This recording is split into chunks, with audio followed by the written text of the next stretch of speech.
Hey everybody, it's Andrew Rink with Remax in Regina. I'm here with Asma at MNP and she is the manager in tax.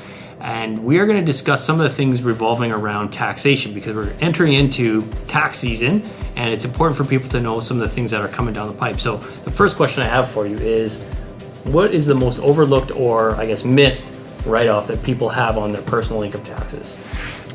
It's hard to pinpoint one, but I would say a few that are more commonly missed would be things like charitable donations, medical expenses, annual dues paid to a professional association, and if you've got a business, there's always that home office expense that, to the extent that you are conducting your business in your home, you can claim a portion of those expenses as well. Okay, so next question, is there any, related to real estate, is there any special tax information that people should know about in regards to if they're a first-time buyer or potentially anything to do with their principal residence that could maybe save them some money? Sure, so there is a federal tax credit which is $5,000 for first-time home buyers, and if you claim that on your return, you can have savings of up to $750 in federal tax. And in terms of principal residence, there was a change that was made in terms of you're now required to report the sale of your principal residence. And in 2017 and subsequent years, you have to not only report the return, you not only have to report the amount on your personal tax return, but you also have to fill out a form designating that as your principal residence.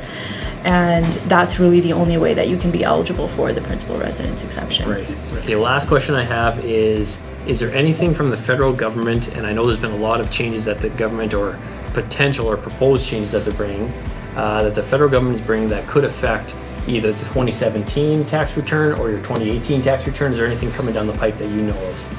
Yeah, so there are changes that will impact 2018 and subsequent years.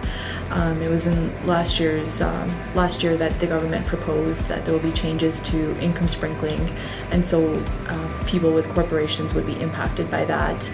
And then another change impacting small businesses or people with corporations would be the changes to how passive investments are taxed in a corporation. Right. So a lot of great information was given here today. Taxes can be very complicated, so you might as well let the professionals handle it.